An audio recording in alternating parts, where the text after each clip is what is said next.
Good Monday morning, guys. My name is Jerry Miller, and welcome to Real Talk with Keith Smith. Thank you kindly for joining us. A pleasure to connect with you guys through the I Love CVille Network, a show presented by Yes Realty Partners, the best in the business. Yes Realty Partners and Keller Williams Alliance make the program possible.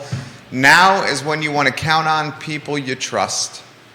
Right now is when you want to count on people you trust more than ever.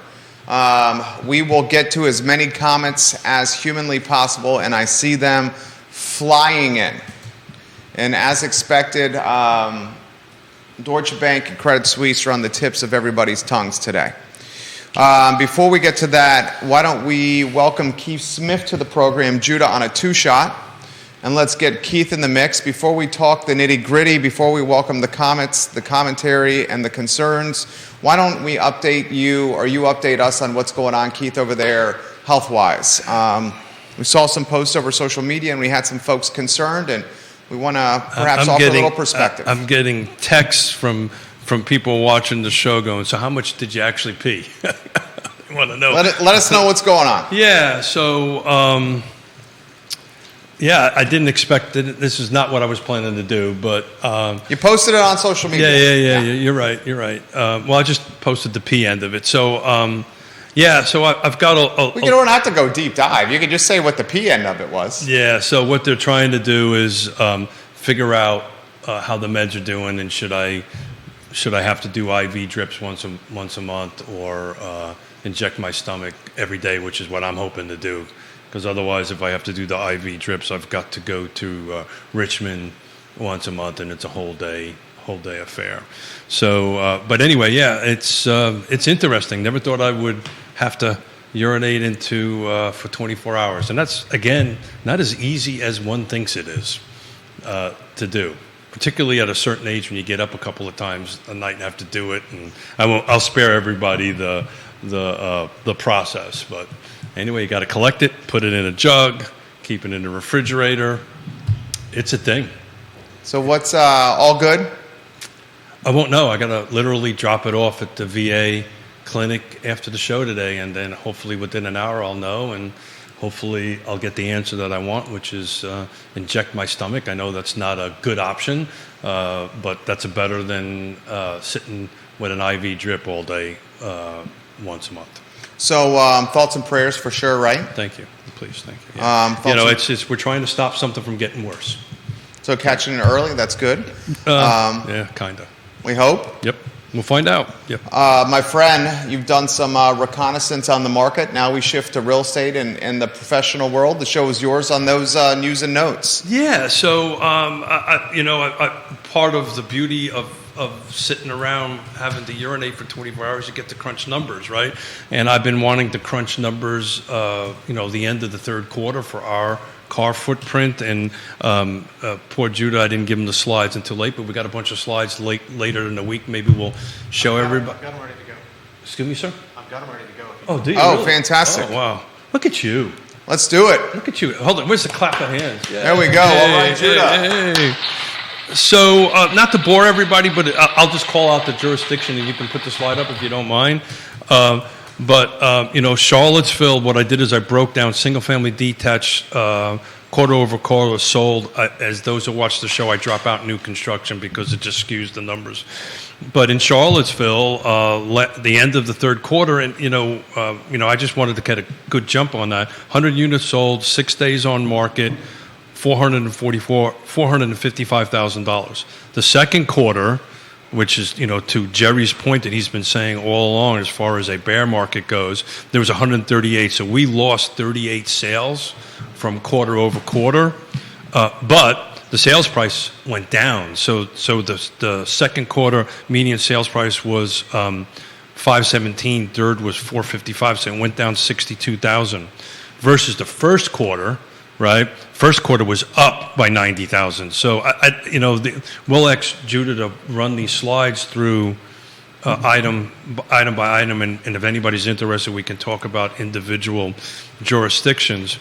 I have them for Albemarle, Fulvana. In Fulvana, I did a little different. I broke out Lake Monticello because I wanted to kind of see what we were doing with these micro markets, and it's interesting. The county itself, Fulvana County, basically had a $21,000 drop third quarter over the second quarter. But Lake Monticello had a $13,000 gain second over third. This is total median sales price in the first quarter. So it's interesting. Flavanna has gone down. The second quarter went up the first quarter, but Lake Monticello went up both quarters. So anyway, I wrapped this up early this morning. I don't want to take up a lot of time unless some folks have some questions. But I went through all the Greene and Nelson and Louisa County and just kind of try to take a look at how this was going quarter over quarter. It goes to what we've been talking about all along. The volume is down substantially, and also the sales prices are down substantially, which quarter over quarter, we're seeing that. I also have a notebook here of quarter year over year. We're not going down year over year, but I think the big thing to watch is going to be your fourth quarter, and I think pretty much by the end of October, if it's not under contract, it's going to be a little sluggish. It's going to be a tough, I think, November and December, back to maybe what it was in the past. So I didn't want to eat up a lot of time with that on the end of it and see what the feed kind of kicks out on it. But if anybody has any specific questions about a specific jurisdiction, we got data. So let's talk Albemarle County first. Sure. So Albemarle County, again, without new construction, third quarter, 279 sold. DOMs are 6, which is median. Median sales price was $550. Second quarter, 336, so that was a negative 57. Days on market was about 5, so that's 1. Median sales price was $583, so that's a negative $33,000 quarter over quarter. But the first quarter we were at 550. So 550 from 583, I think I might have done that. That's 33,000. So it actually went up 33,000. So, these things are balancing around a little bit, but, we started calling the second, right? We started pretty much at the end of the first quarter, this term O shift, and these numbers are proving that it was O shift. I didn't break what I wanted to do, and I just ran out of time, or urine. I wanted to break out Glenmore, some of the subdivisions to see if they were tracking similar to what Flavanna was doing, right? Yeah. Right. So what'd you find? I haven't got to it. I ran out of time and urine on that end of it. So comments are coming in. Where are values? Everybody wants to know. I'm paraphrasing all the feed here. So where the values, what I've determined for about 18 hours of plugging in numbers and looking at stuff, it goes to what we've been talking about all along. Volume is going to come down. Values are going to come down, right? They're going to come down. That's the first you've been saying this. I know that. Yeah. I specifically crunched these numbers and re-crunched them to make sure I was right, because before I said something, I wanted to make sure I was right. But quarter over quarter, values are dropping, right? Now, year over year, will they drop or not? We won't know, right, until the beginning of next year. But what I found here, and again, I didn't get a chance to dig into it, so I only took a quick look at a couple of subdivisions. I looked at Lake Monticello. And I know I'm going a little too fast for you, Judah, so I apologize. But I did look at Louisa, right? So I broke out in Louisa without Spring Creek and with Spring Creek. So without Spring Creek, quarter over quarter, second over third, there was an $8,000 negative. But in Spring Creek, both quarters were up. Actually, Spring Creek was insanely up. The third quarter, the median sales price was $682, no new construction. The second quarter, and I had to triple check this numbers and make sure I didn't screw it up, was $550. That's a $132,000 jump. And I don't know why, right? I've got to look at this and dig into it. And then something we've always been talking about, I took a quick look at Augusta and Waynesboro. Augusta and Waynesboro, the only two jurisdictions that first quarter versus second quarter went up, second quarter versus third quarter went up. So Waynesboro and Augusta County are holding their value up on that, but not by huge numbers, a couple of $1,000. So for instance, Waynesboro third quarter versus second quarter was flat, right? It was 255 versus 255. Third quarter versus second quarter was 255 towards 257. So it went up just 2%. It went up just a little bit, but it did go up. And the same thing with Augusta County. It was not huge percentages on that end of it. What was shocking to me was what Spring Creek jumped up. So what do you think is going to happen as we head into the fourth quarter and next year with these interest rates rising? Yeah, so I think what's going to happen here is the conversation I had with Greg Slater on the way in. It's it's the new norm, right? And the professionals are going to have to show up to the table, right? We've been saying that all along, but they're going to have to show up to the table. And I was having a conversation with Greg Slater on the way in, and to your point, he had a buyer that bought a couple years ago and wants to resell, and his advice was, sit tight, don't. Right, this is not. You're not going to do well in that, and particularly at a 7% interest rate or more than that. I think we're going to probably hit 6%. And I'm looking at week over week. We're going to hit 6? 8%. I apologize. I meant to say 8%. I think when I'm looking at the week over week, which is something else I track closely too. Our volume is decreasing in actives. We're down to 69 the last week. This time last year, we were in over triple digits on units coming on. So inventory is going to get tight. Who I feel, the buyer and the buyer's agent just seems to be getting hammered constantly. We just came off of an unprecedented run-up where buyers were losing out left and right. Now they're going ahead and they can't buy because their interest rates are through the roof on that end of it. So the interest rates are through the roof, and there's no inventory. That's exactly right. That's a double whammy. So and rents haven't dropped. So while I was speaking to Greg, we just signed another contract for over at Avon Park with the Piedmont Community Land Trust. And it was interesting conversation, right? There's 225, we're bringing $60,000 to the table. Stanley Martin Homes is bringing $60,000 to the table. So this could happen. Is heavily subsidized to make that happen. But the conversation I was having with the buyer was, I was like, okay, look, this is your PITI, right? And your HOA. Where's your rent at right now? Let's start taking a look at that. And she says, look, Keith, I got to buy my rent. My landlord just told me next year I'm going to be up 12%. So she says, look, this is what I'm going to do. And I think we landed on something pretty interesting. This is what I'm going to do. Instead of taking your advice and paying down to the principal, I'm going to build up some cash reserve because I'm going to refinance in 2 years or whenever it happens to go ahead and do it. I still advised her to go ahead and pay down the principal, but we'll see how that goes on that end of it. But it was flat out, I want to get in the system, I want to get started. My rent's going up, it's 100% interest at that end of it, and they're hoping that interest rates will drop down. Now historically, let's paint this out, folks. We've been calling, because I went back to the tape. We've been calling a recession or saying we've been in a recession pretty much this whole year. It's going to get much worse next year.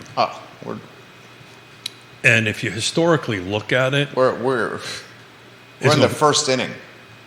Oh no, the game isn't even started yet. We have Credit Suisse about to.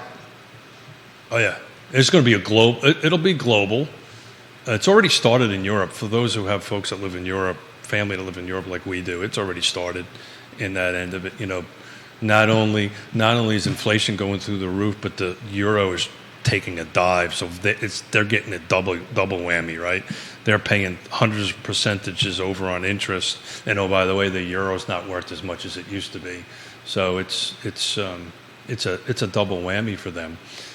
But the reality of it is, what I want to get back to this young buyer. She is perfect. School teacher, young mother, single mother, one child. Her opinion is my inflation just stopped. I'm a little high right now, right? So I'm paying probably a little bit more. Not probably. I am paying more than my rent is right now. But next year I know it's going up 12%. I don't know what it's going to go up the year after that. And at least I've stopped it, and we can go ahead and try to refinance as things go along. I had a hard time arguing that point with her. It made sense to me. What explain the cash reserves versus paying the principal? Yeah, that's something she came up with. I as I'm squirming in my chair, I always pay your principal down. You get it back on the back end, right, when you go to sell it. But her mind, she wanted to build up as much of the 3%, because that's what it's going to cost you to refinance it. Right, when you go do it a couple of years, usually about 3%. Talking closing costs and stuff like that. So her mind was, I want to build. But the refinance considers equity position. It does, but I think her mind was I want to refinance a lesser number. Excuse me, I'm not. My argument was put the money into it, so you're refinancing a lesser number, right? Your equity position. She just didn't want to be cash poor, so she wants to build up her cash. But that was a decision that she made. Either way works. I always suggest make extra payments to the principal. We'll get to the Credit Suisse comments, guys, as quickly as soon as possible. We have other comments coming in that we need to get to first. Charlottesville values. Folks are asking about Charlottesville values here. Yeah, so that's what I kicked off with. Charlottesville single-family detached. I didn't do attached. Third quarter was 100 units sold. 6 days on market, 455. Second quarter, 138 sold, so that's a negative 38 units. I didn't do percentages. 1 day less on market, so it's one. But it was a $62,000 difference. It was $517,000 sold. So basically, if you bought your house in the second quarter, in the third quarter, assuming you're part of the median, you lost $62,000. Now, first quarter, if you bought in first quarter, you were up $90,000. So I didn't do the math difference between the two. So if you bought in the first quarter, you're a little bit ahead of it. So we should do this. We got a lot. I put this on the feed over the weekend. The I Love CVille Network is the second most influential brand in the community. The University of Virginia is number one. I Love CVille Network has the second largest following of any brand in this community besides UVA. And it's better. With that kind of following and reach comes a lot of responsibility. Agreed. Heavy is the head that wears the crown. Agreed. We've got a lot of people out there that are scared, and that's an understatement. With this kind of following on a day-to-day basis, we've got to offer hope. I don't think hope's the right word. Okay. We got to offer clarity and a path that leads to the right decision making, considering circumstances. Mm-hmm. Otherwise known as hedging. Hedging risk is what people have to do now. Hope is a dream. That's similar. I went back and you warned me a long time ago, never go back and rewatch shows. But I did actually rewatch when a couple of shows, because I wanted to see where we were at when how we were, at least I was handling the COVID V, because that was off the cliff, right? And how we were handling that and how we were communicating with our listeners and our viewers on that end of it. And I was trying to take a little bit of solace from that and figure out, maybe hope is the wrong word, but how to figure out how we can communicate to people that are scared or concerned. And my daughter's one of them. My youngest daughter and son-in-law are one of them. They're moving to Richmond, right? That's a thing, right? So how do we counsel? How do we communicate with these folks? Mainly buyers, right? The sellers, if I bought a home at the second quarter of this year in Charlottesville, the best advice I could give anybody is sit tight for a bunch of years. And that's... See, this is what you should be. This is the right path here. Yeah, so... Not hope. Well, to me, it depends. We can define the word one way or the other. To me... So if you bought a house during COVID, at the end of Q4 2020, during Q1, Q2, Q3, Q4 of 2021... Well, if you bought a house beginning of 2022. If you bought a house in Charlottesville in Q1 of this year, you are median. You are up about $30,000, right? Because the first quarter median was $427. The second quarter median was $517. The third quarter median was $455. So I'm rounding numbers here. I didn't do the math that quickly, but it's roughly $30,000, $25,000. So if you bought in the first quarter, all right. You're already ahead of, but here's the reality of it. If you bought it in first quarter anyway, or third quarter, to your point, the best advice, which is only going to hurt the market, but for you, the best advice is sit tight. Follow the NAR, the statistics of NAR. It's gone from 7 to 10. To sit in the home, build your equity, wait for, if you bought in first quarter, you're at 3%, right? If you bought in second quarter, you're probably at 5%. If you bought in third quarter, you're probably at 6% or more than that, where we're at right now, is sit tight, right? That's your best advice, is sit tight. But that's not helping that inventory number for sure. Well, the inventory number, we're all in the supply chain we call real estate. And the inventory number is important for the supply chain we call real estate. Second largest GDP. But more important than the supply chain that we call real estate is not having a 2008, 2009, 2010 happen again. Agreed. And there are a substantial amount of people that are currently underwater with their homes. So that's a very broad statement. It depends on when you bought it and how you bought it. If you bought it in 2021. If you bought it in 2021, depending on where you're at today's median, you may not be. And I actually ran quarter over quarter, year over year. I know that's... Lake Monticello is where people can buy a home. Not a lot of them, right? They've lost 12 units quarter over quarter. Not a lot of them. Get in and get started and at least move forward on it, on the end of it. In Fluvanna County, it went the other way. It went down $21,000 in the county without Lake Monticello. So this is where the buyer has an opportunity. It's not a huge opportunity, frankly, but they have an opportunity. The Spring Creek, I didn't dig deep into it, but my suspicion is when I start digging into it, a lot of it is cash. A lot of it is people sold their homes end of last year. They're buying into it. I mean, I have the ability to look at each one of these units, but that would be my suspicion. Same thing on the other side of the mountain, right? So would you not? Questions are coming in, guys. We'll get to Credit Suisse here. Yeah, no, we can go that route if you want. I'm getting a lot of folks saying that rent. Should we consider renting now? Yeah. So again, I'll just play off of this one conversation I had with this young lady who's a young mother. On that end of it, she knows it's going up 12% next year, and she doesn't know what it's going to go. So, if you rent. So if you're right, if your interpretation of the market is right, that we're going to go backwards in 2023. right, versus 2022 This is, value. this is what I... And No. This is, so far I've been 100% on point here.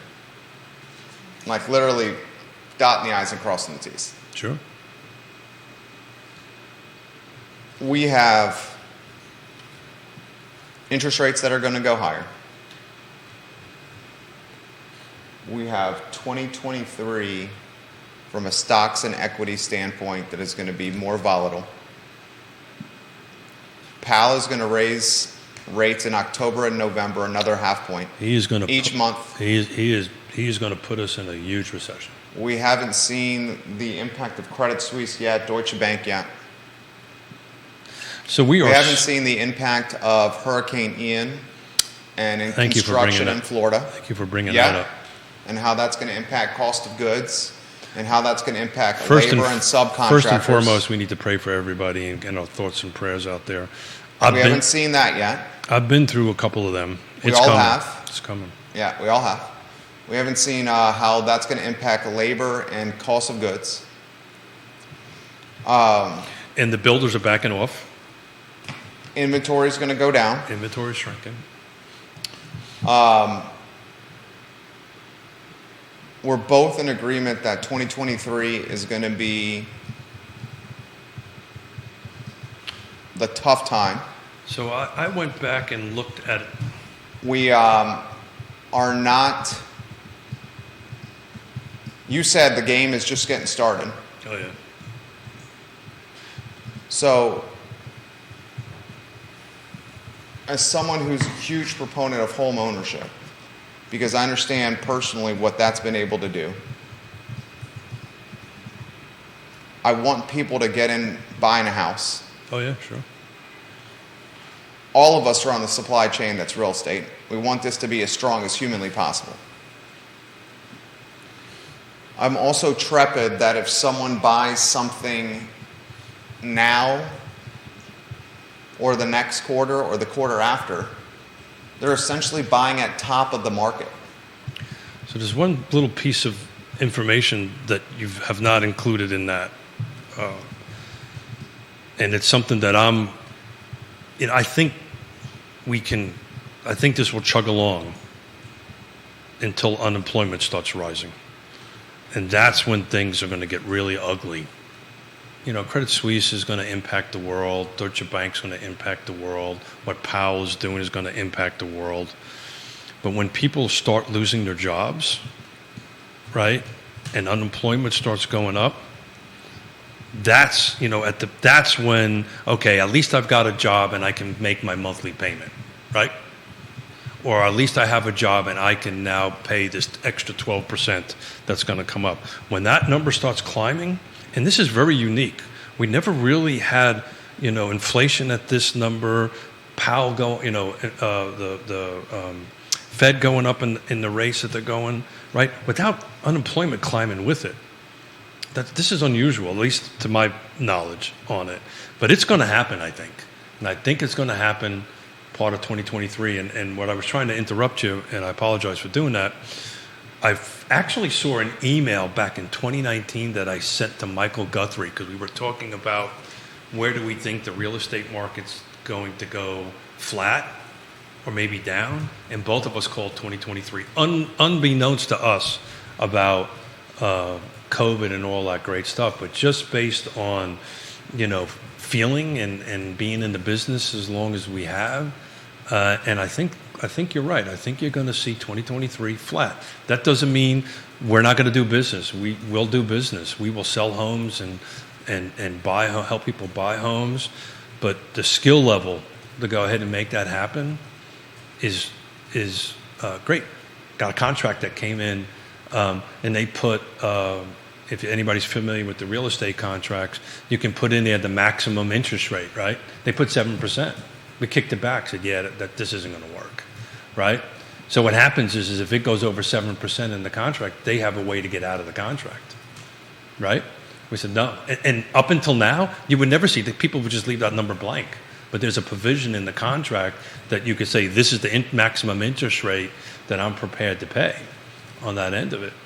And we were like, yeah, this isn't going to work. Right? We were on the list side. it's just Explain the Hurricane Ian for those that are watching. Yeah, I've been reluctant to bring this up because there are a ton of people hurting. Unfortunately, people lost their lives, and I think you're going to find way more. I think that number is going to go up. But to put it in historical perspective, 2004, when Charlie came through, I was in the middle of building homes with 40, 50 houses a year at that point in time. And every piece of plywood, every piece of drywall, every laborer, every subcontractor all went south. I mean, literally went south to Florida. And we were trying to complete houses. At that point, we couldn't do it because we didn't have people. Didn't have materials. We didn't have people. And I'm trying not to be all doom and gloom here. I'm trying to be positive. That being said,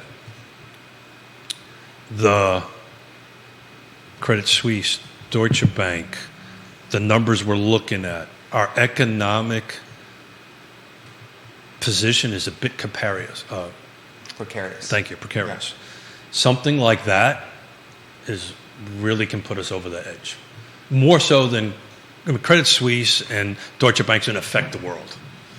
But locally, in the United States, particularly on the Eastern Seaboard, if everything starts going down there, how are builders, and the builders are backing off, how are builders going to build houses if material are going down there? And oh, by the way, we haven't even seen the cost of this yet. And where's all that money going to come from to rebuild it? That's coming from the federal government. And then, as we were talking off air, I'm really excited.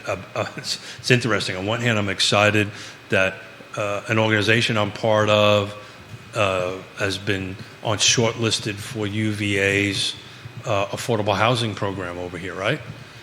Where are they going to get their money from? Because I can assure you, next 12 to 24 months, the feds are going to start doing it. I mean, they're going to start contracting their dollars because they're going to have to. Eventually, they're going to have to look at their budget, and eventually they're going to have to, maybe not, calm down. Am I just babbling here, Mr. Miller?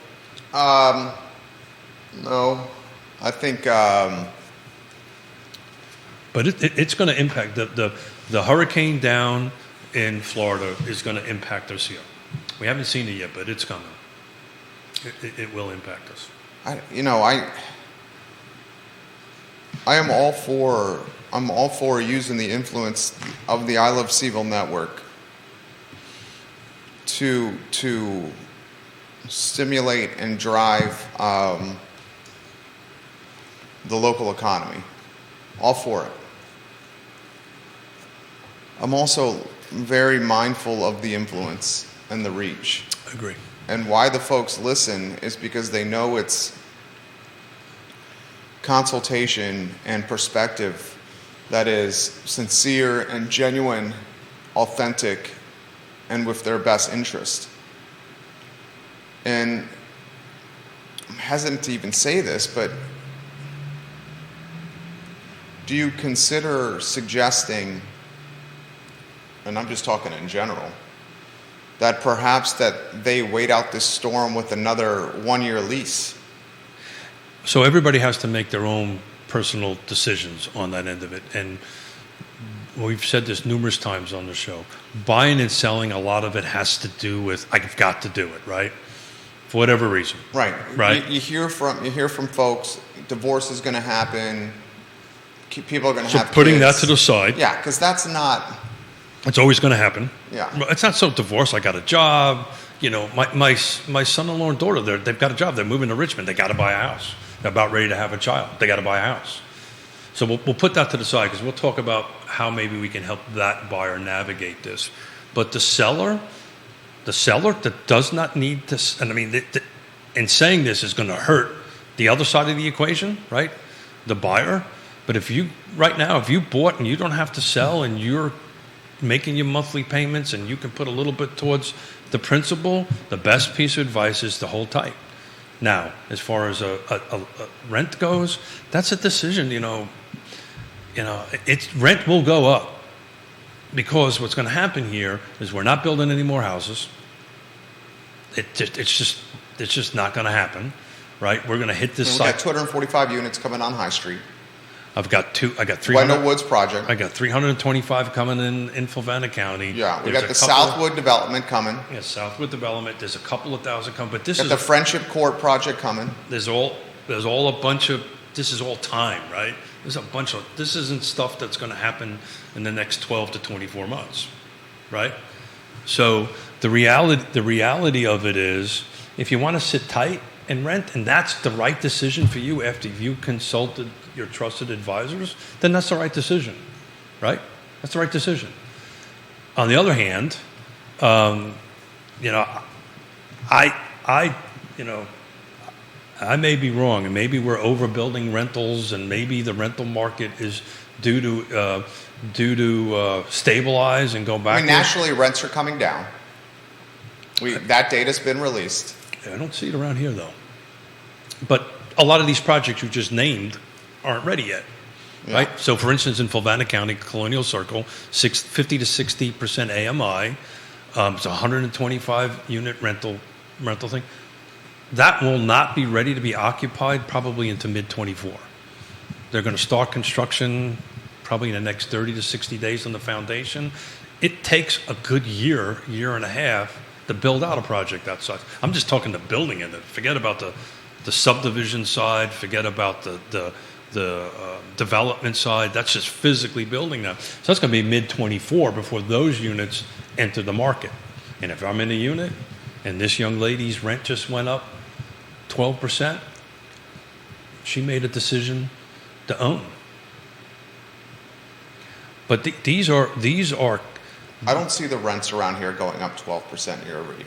I just know with this particular. Yeah, her that's rent, a unique anomaly. it could very well be. Yeah. But even if they go up single digits, they're still going up every year, Yeah. right?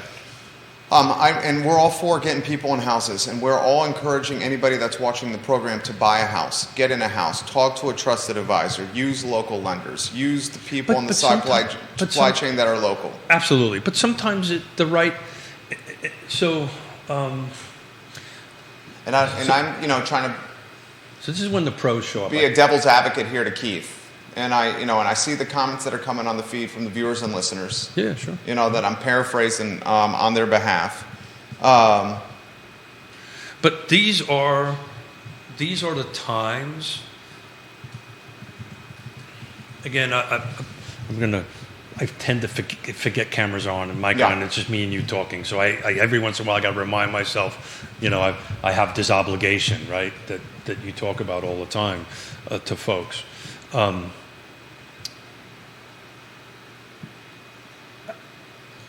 This probably will come out wrong, but I'm actually excited about the future of my real estate business and my wife's real estate business, because we can have these uncomfortable conversations around kitchen tables. I'm comfortable with them, right?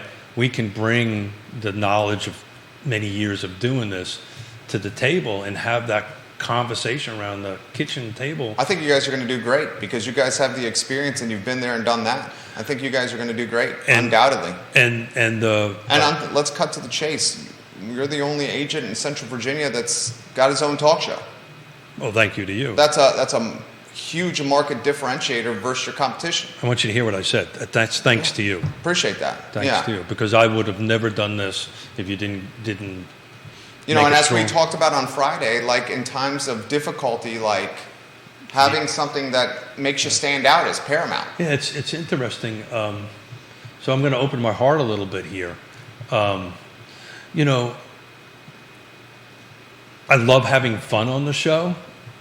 This is not a fun conversation. No, and if we would be disingenuous if we came on this program as Credit Suisse is potentially on a collapse and we're sitting here joking and being jovial. Yonna, I came home all I came home on Friday because I got this medical stuff going on. It's really putting a lot of pressure on me and the family and stuff like that. On the end of it, and Yonna goes, well, what's wrong with you? And I went, I've got to figure out a way to have this conversation in this format, right? Where on one hand of it is we've got to be honest, we've got to be transparent, we've got to say, look, this is the reality of it. But I'll use the word hope. We have to offer solutions, right? So you and I come from a business background, right? If I have a problem and I bring you a problem, I want you to bring me 3 solutions. So we've got to bring solutions to it. But the reality of it is, this is when we got to shine. This is where people on this chain this real estate chain you talk about, this ecosystem you talk about, we need to shine. We need to have this conversation. For instance, Pearl certification. You know what? We got to get Pearl in there, right? We've got to do this. It's $300 and some odd, $400, whatever it is on it, but it's going to jump you 5%. Here's the proof from Woody Fincham that shows you that this will work. Oh, by the way, now's the time. Right? If you want to start, if you've got to sell your house, you're in that situation, call ISC, Intrastate Service Company, and say, look, let's spruce up this kitchen, let's spruce up this bath. Garage doors, right, are now the number one. It's been for year over year. The ROI, return on investment, the closure title, all these different folks that we work with that come in to go ahead and bring their A game to the thing and have this conversation around the table. And this client that I helped over the weekend, she made that decision based on some counsel that we gave her. I was very 100% comfortable if she said, look, I'm going to rent for another year. I said, okay, great, good for you. Make sure you save some money, right? That's important, right? And but she made the decision and saw the picture, the bigger picture, to get into the system or get in the home ownership ladder, as I call it, on that end to move in. So this is a tough conversation, my friend. Oh, I know it is. And I love you with all my heart and soul. You know that. But this is a tough conversation to have. And it's a tough one for me. Yeah, sure. It's a tough one for me because so many of I realize, as you do, that so much of the community that we love is tied to real estate. Right. It's, and I know, second largest GDP in the Commonwealth. That's a statistic, we often talk about here. But just talking straightforwardly, so much of the community we love is tied to the real estate community. Well, just take a look at what happened in the time of great unpleasantness. It affected everybody. Right. That's what I'm saying. Everybody. So I understand, I also understand that, one of the skills that my wife talks about this all the time is forward thinking and vision is one of the skills I have here. And I'm seeing down the road, and I'm seeing all these various folks that work in this field tied to this. And to say fragile is an understatement. And we got a midterm election that's on the horizon. That's another unknown factor. We don't know what's the deal with Russia, Ukraine. We don't know the deal with stocks and equities. Credit Suisse, Deutsche Bank. Powell is straight up raising rates for back-to-back months coming up. I just identified Hurricane Ian and the supply chain that is cost of goods and labor and how that's going to be impacted by $250 billion worth of damage in Florida that is roughly 18 hours from Charlottesville in Central Virginia. How that's going to impact subs. And I think that number's low, by the way. Yeah. So I'm nervous about it. And I'm nervous about it. And fortunately, whether it is fortunate, we got the University of Virginia here that we hope is going to insulate and protect us. But let's cut to the chase here. It's fragile right now. And it is our responsibility to explain that fragility without scaring people, which I don't think any of us have done here. We've just been honest. Yeah. And let's be very straightforward. Today's average Joe and average Sally is entirely more sophisticated because of social media and because of digital media and phones than ever before. It's funny you should say that. I was thinking, going back to our first They house, all know this. that I was thinking of the first house that Yonna and I bought, right? Tell the story of 18%, yada, yada, yada, yada. And we were 23, 24 years old. I can't remember. No, probably 25 at that point. At that point on it. It's amazing what we didn't know because there was no place to look it up, right? And we were just so ecstatic that somebody was willing to even give us a loan. Even in 2008, folks didn't know until the... Because you didn't have what we're doing right now. Folks didn't know even in 2008, 2009 until we were really in it. I mean, you take the movie The Big Short. Yeah. Like, there's a scene in The Big Short and the movie Margin Call where, like, the guys are literally that are in the business are walking around and looking through the Big Apple in Manhattan, and they see people just going around doing their day-to-day lives. And the guys that were the insiders, you know, they call them the sharps. The sharps literally made the comment in the movies, these folks don't even know what's going on. And now that's not the case. So that's what I knew what was going to happen in 2008 because I was caught up in it, right? And I knew, I tell this story all the time, when they were offering me money and pay me interest rates to go ahead and borrow money from them here. Each market's a little bit different. So again, let's try to offer a little bit of forward thinking, right? Here and that.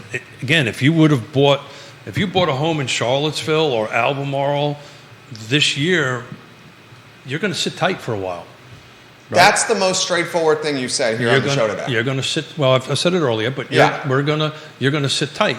Now the question, so that seller right now, that's not really who we should be talking about, right? Because that seller right now is not going to sell. Is not going to sell. Yeah, this is the kind of conversation we have. That's what we're doing. Yeah, I think that's what we're doing. Yeah, this is the kind of conversation that we have. If you have an interest rate of 4.5% or 5% or below, I don't care if you bought it today and you had hold 7% and build equity. Yeah. And keep cash position as deep as possible. So it's called buy and hold, as you well know. Chop down credit card debt and floating debt, because that credit card debt is going to float higher with PAL raising rates in October and November.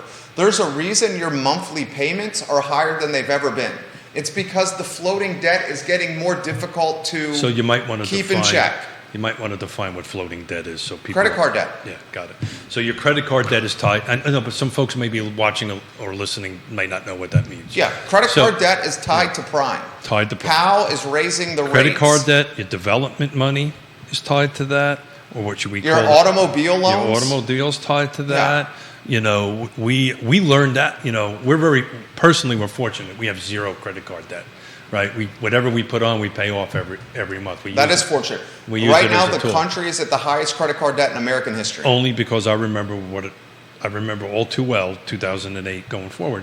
So, if I bought a house today, if I bought a house last year, hell, if I bought a house in 19, unless you've got to move, and you know, look, we're in the business that we need inventory, right?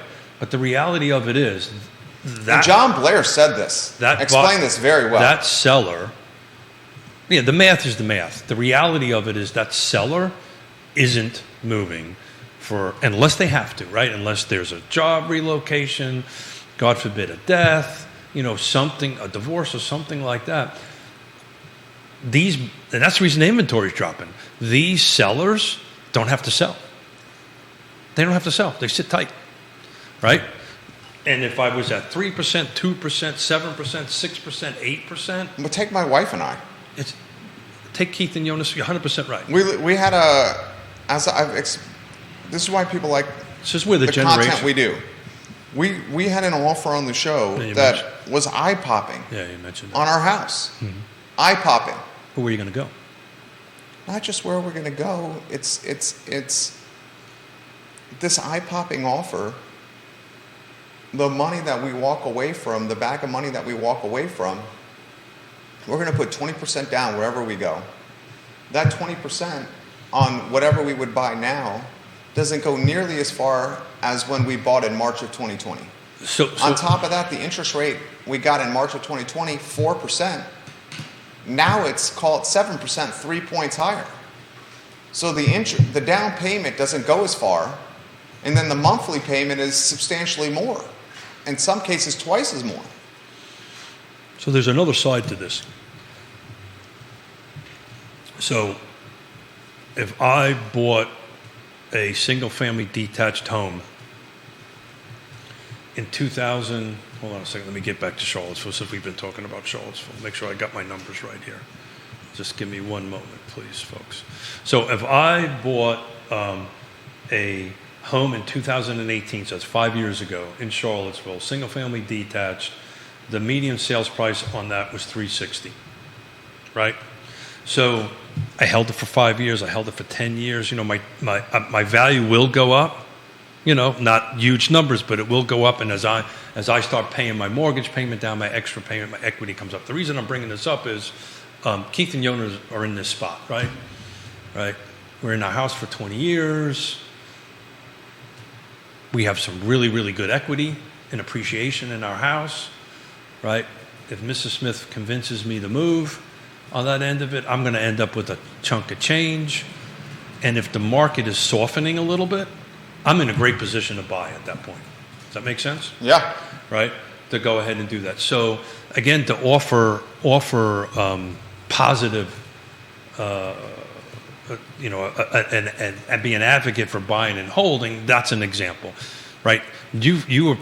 Some people that have bought in 19 or 18 have appreciated a little faster than I have, because it took me 20 years to appreciate what happened in the last 5 years, right, out there, right? But I was in the house for 20 years, which is unusual, right? Most people do not. You got a great house. You built it.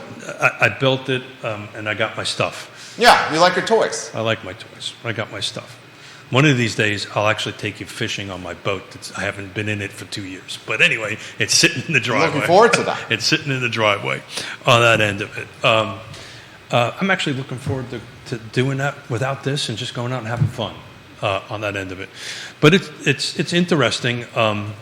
The show, Real Talk, is going to have to start shifting. And I don't think I realized that until this show, to be honest with you.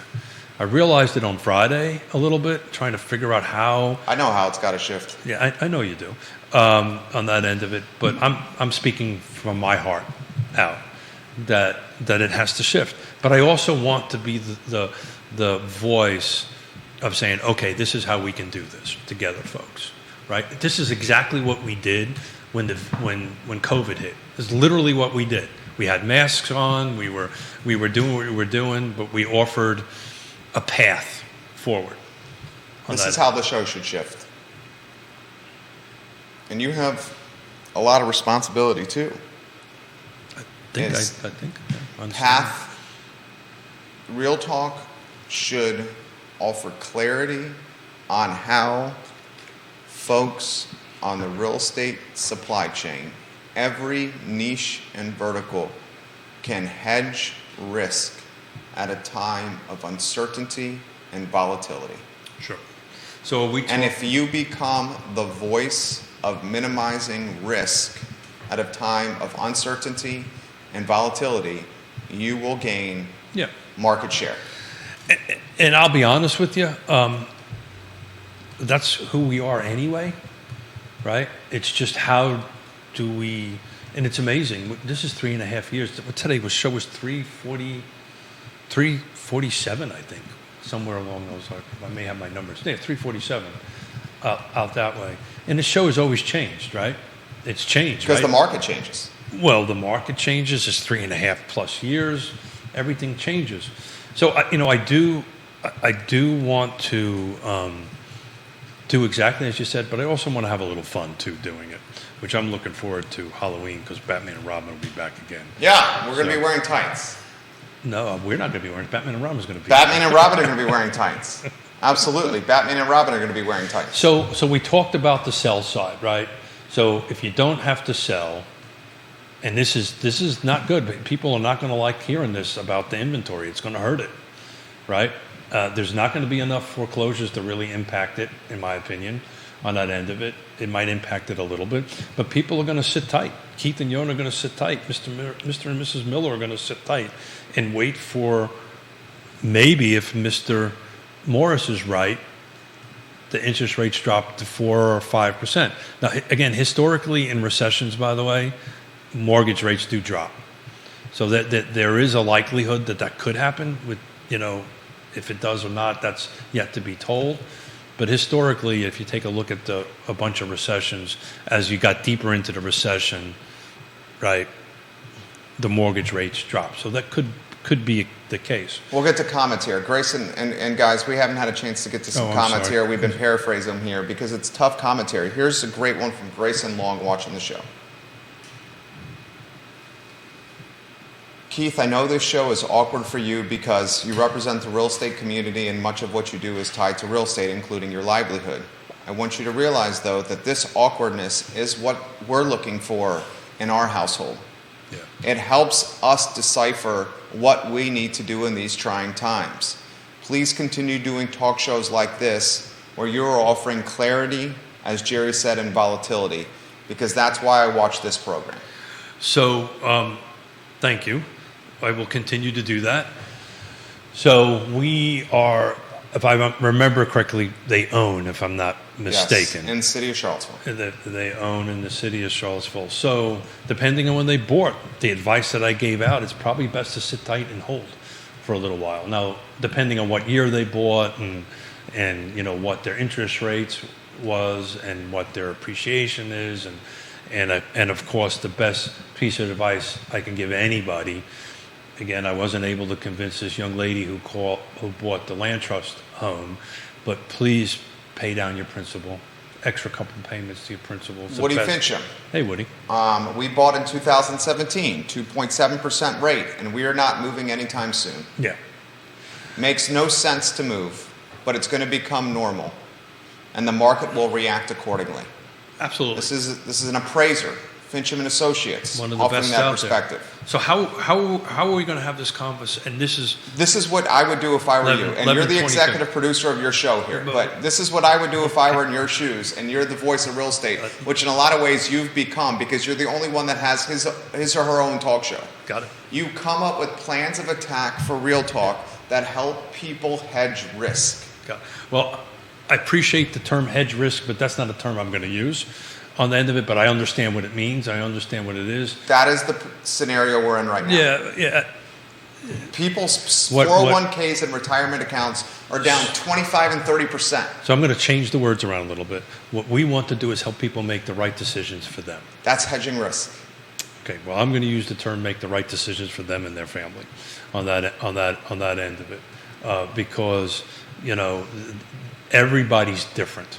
But we haven't talked about, and it's 11:23. We haven't talked about is we're talking about the seller end of it, right? Okay, and the seller end of it is, you know, again, if you bought in the last few years, it's buy and hold, right? Woody Fincham is a prime example. We bought 20 years ago. I'm still holding. Or built 20 years ago. I'm still holding on that end of it. How are we going to help Mr. and Mrs. Weidel buy a home? How are we going? And let me finish, please. Yeah. So I hear loud and clear. This is not the show I had planned today, which is great. But you had to know this was going to be the case. Yeah, of course. I mean, I've been doing it long enough. I know what's going on here. But I hear you. I hear what folks are saying, and I think future shows we're going to have to come up with first-time home buyer or buyer. What can we do today in today's market? How can we help navigate today's minefields, for lack of a better term? First-time home buyers, strategies for you to purchase a home. Yeah. And then we're going to get to as many comments as possible here, as it's 11:24, by the way, but we'll go longer. First-time home buyers, you want to try to navigate this? Here are some housing hacks for you.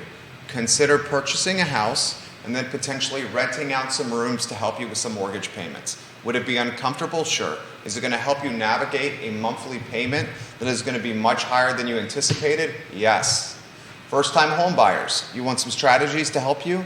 Consider the seller finance approach. You have sellers that are going to have inventory on the market that's going to be long from a days on market standpoint. Perhaps you go to the seller and say, why don't we consider doing a 3-year or 5-year term where you carry the paper? This minimizes your capital gains exposure. This allows you to get a monthly payment every single month that is going to help from a budgeting standpoint.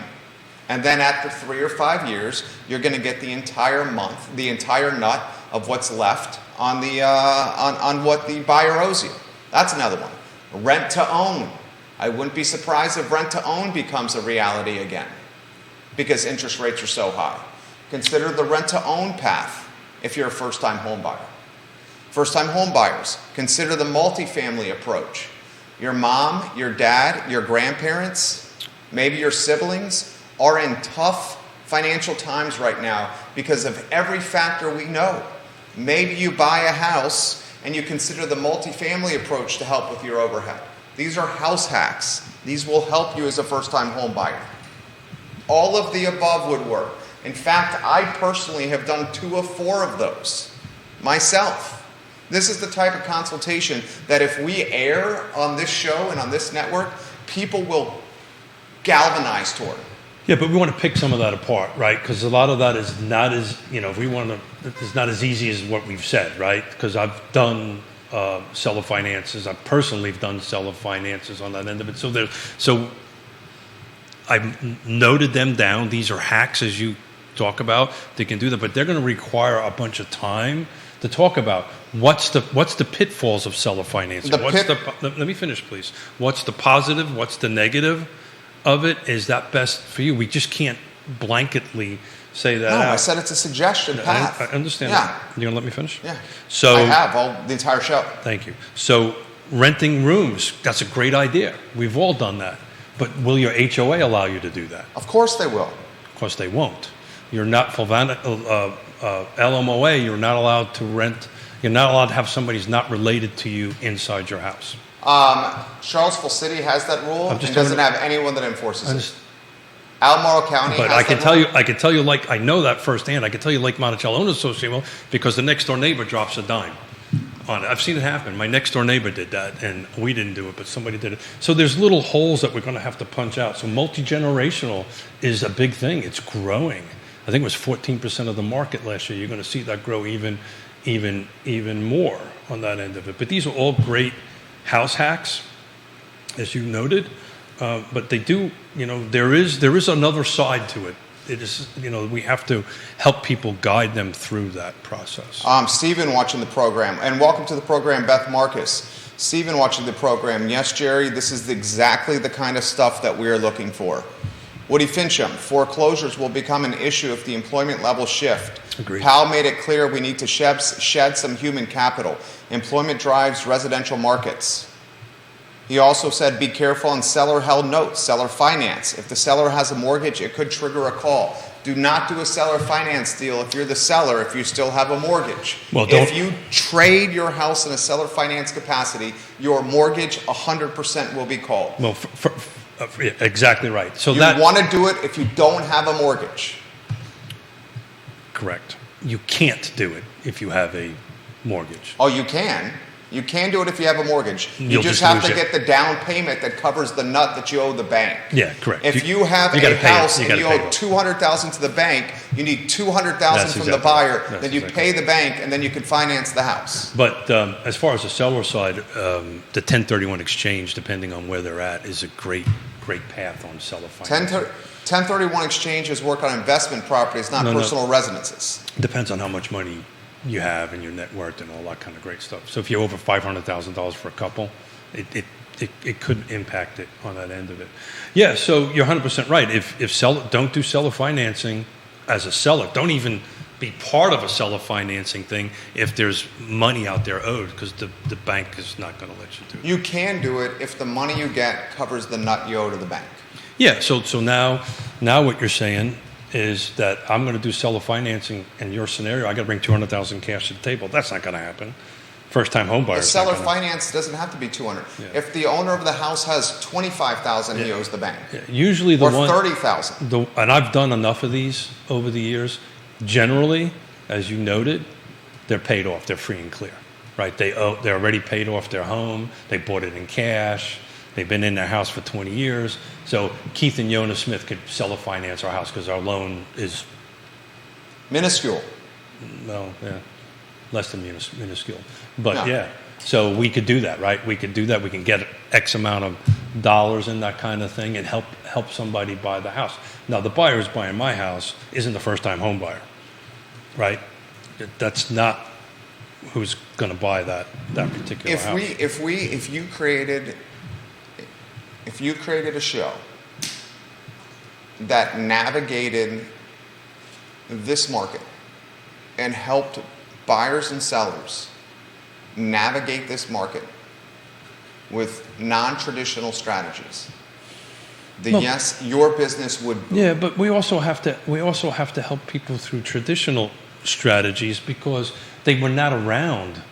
The traditional strategies of buying a home wasn't around the last 2 years. That wasn't traditional. It was insane. It was insane. No home inspections, right? There's people that were buying homes sight unseen, right? All that insanity has gone away, which is a blessing, frankly, on that end of it. But you have to bring in. You mentioned the food, the ecosystem. You have to bring in the experts to go ahead and do it. You bring in a Woody Fincham, right?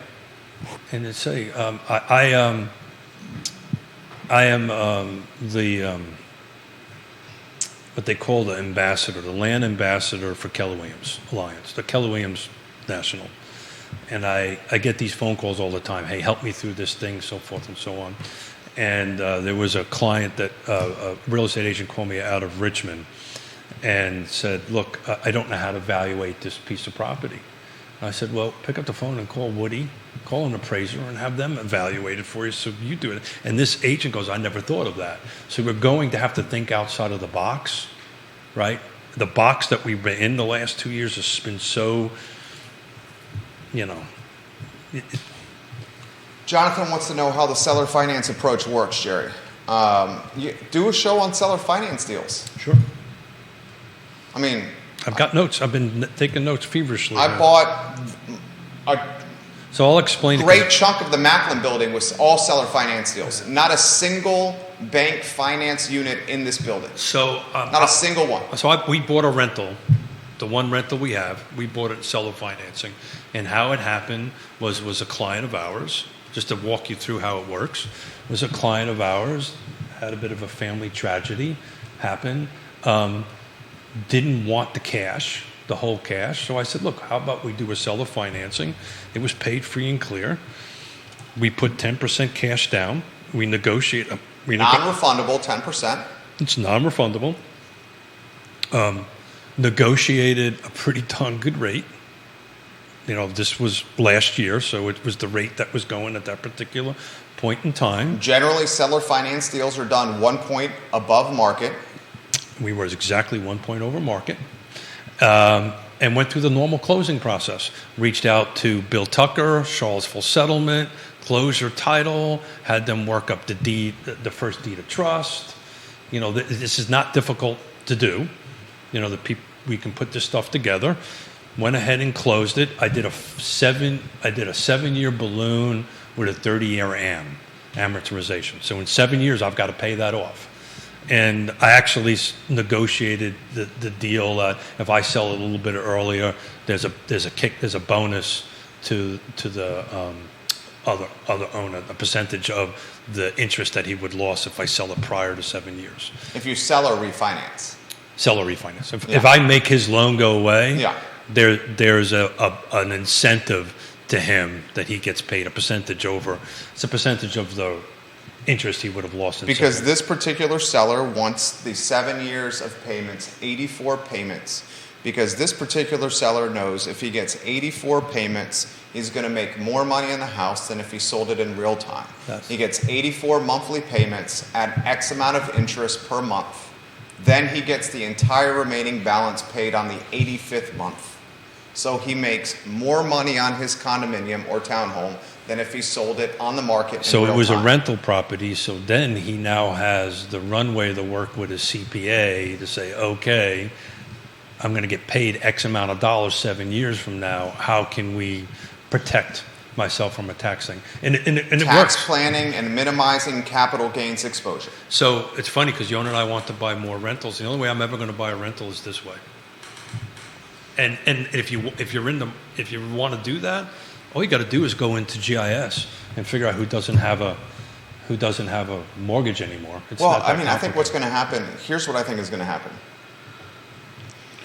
But you're going to start seeing these properties locally started getting long in the tooth from a days on market standpoint. Oh, you're already doing it. And as the properties get long in the tooth from a days on market standpoint, some of these sellers, because they either got divorced, they had a death in the family, they had to take a new job, are going to start getting antsy. And as they start getting antsy, they're going to be more open-minded to other financing vehicles. And one of these financing vehicles is going to be this path of attack. And there's a stigma around this path of attack that it's complicated, but it's not. You're talking about seller financing. Yeah. It is not. No, it's not complicated. But your advice is right. And that's why I said earlier, you need the best deal is the deal that they don't owe the bank any money. That's the one you want to go after. But talk about long in the tooth.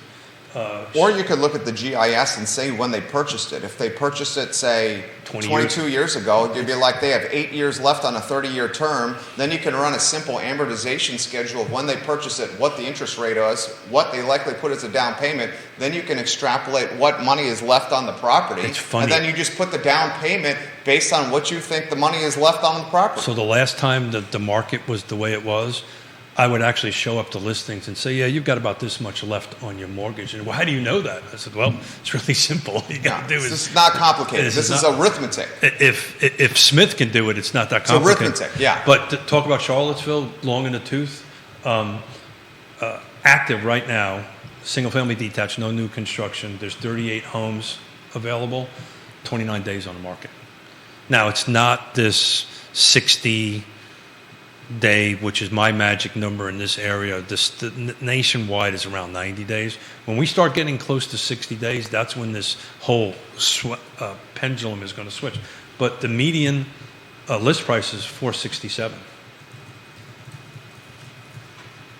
Dude, if you did a show on these strategies, Albemarle, it would go viral. Albemarle County is at 45 days right now. There you go. Albemarle County is at 45 days. And those 45 days, that 45 days DOM is not truly indicative yet of what the rising interest rates have done to the market. No, that's today. That's at this given moment. But my point is, we're at 7. Wait till you see what happens the following quarter for the DOM. But it's interesting though, because I was looking at different price. I didn't have time to crunch the numbers, but I was looking at different price points, and this is a show for the future. The million and up is much more than that. Oh yeah, way more than that. Well, I mean, if you're in a position where you have cash, and this is not everybody, if you're in a position and you have cash, like a deep cash, there's fire sale opportunities out there, where you can go to particular people and say, I'm going to give you 15-20% below market, all cash, close in 2 weeks. Oh yeah. And if you start looking at some of the subprime, but I think what you're going to see, and it's good, bad, or indifferent. I think what you're going to start seeing is this middle price range is the ones that's going to be moving. I think the upper end is going to slow down, and the lower end is definitely slowing down, because it's just the monthly nut is. Everybody buys home at that price. At the million plus, they don't necessarily buy it by monthly payment, right? The stock market over there impacts that more than anything. On the million plus, but the entry level, they buy by the monthly payment. And as I said earlier in the show, and Woody just seconded that, my biggest thing I'm watching right now is where we're at with unemployment. If unemployment starts ticking up, foreclosures. It's the one piece of the puzzle that hasn't been put in this recessionary time we're in now. On that end of it, once that piece of puzzle gets put in there, then it's going to be a different show, a different conversation. But at the moment, salaries are increasing, not a lot, but at least people have jobs to make their rent payments, to make their mortgage payment. Kevin Higgins. Hey, Kevin. Watching the program right now. Comments, we're going to get to as many of them as possible. I'm just waiting for you guys to grab the microphone and go outside and engage the public. People are your greatest strength. I would not worry about the unexpected. Do it. It would take the show to a different level. Stacy, watching the program. Love when you watch the show, Stacy. The uncomfortable is what we need right now. We need to hear realistic perspective to help us all navigate the market. Okay. More coming in like this. Yes, please give us the uncomfortable and the awkward. On the show. That's No spandex? I mean, it's I'm only kidding. We will definitely wear Halloween costumes here. I'm looking forward to that. So overnight, Lake Monticello. Please do an entire show on seller finance deals. Yeah. So Lake Monticello went up to 18 to 21 units. 3 under 300,000. 87 days on one on the market, and 35. One just came on this morning at 0 days. And I looked at that one at 87. Whenever they say in it cash or conventional only, that means something's going on. So, What does that tell you? well, that tells me if it doesn't sell in a while, I think that's going to turn into a short sale. That's what that's telling me. Do you, here's another interesting proposition, right? You got a neighborhood that has a developer or builder behind it that wants to maintain price point because comps determine future development. I've been there, done that before. Going to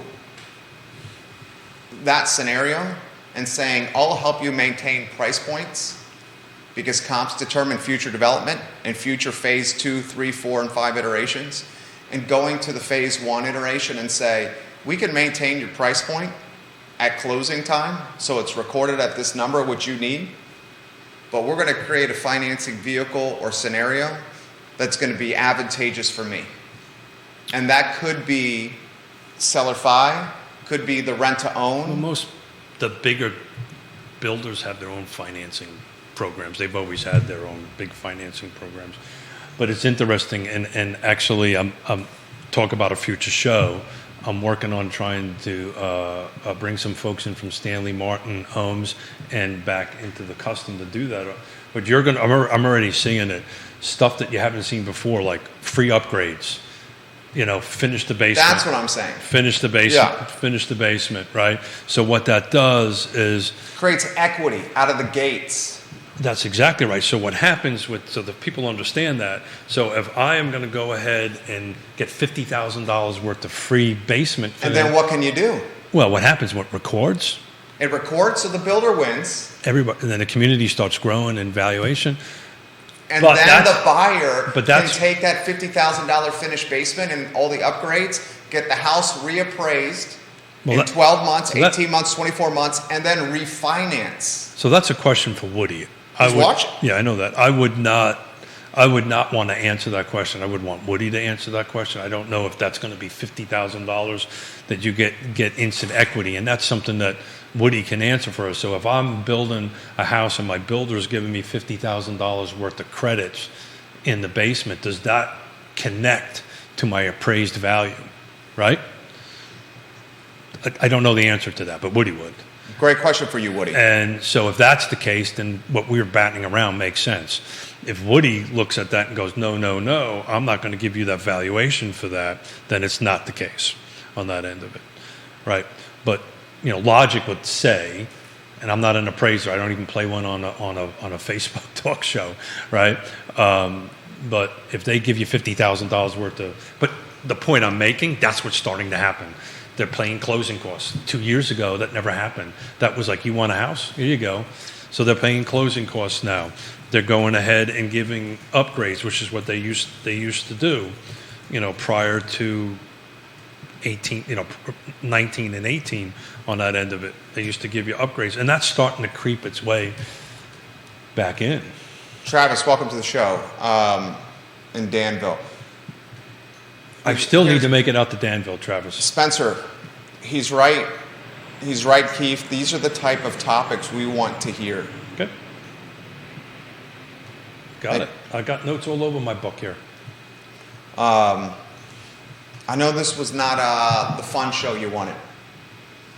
No. So to your point, we were going to talk numbers, right? And I spent literally 16 to 18 hours crunching numbers yesterday and making nice little slides.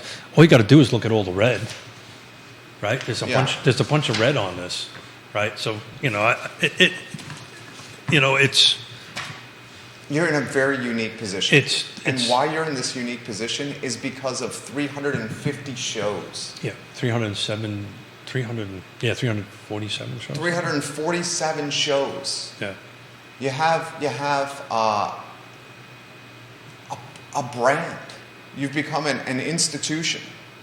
And because of this Are you brand, sending me to an institution, is what you said? because of this brand and because of this unique position you're in, there's the 374. 374. 374. There's massive responsibility that comes with it. The folks don't know who the card president is, but they know who Keith Smith is. Yeah. So, You realize that? thank you.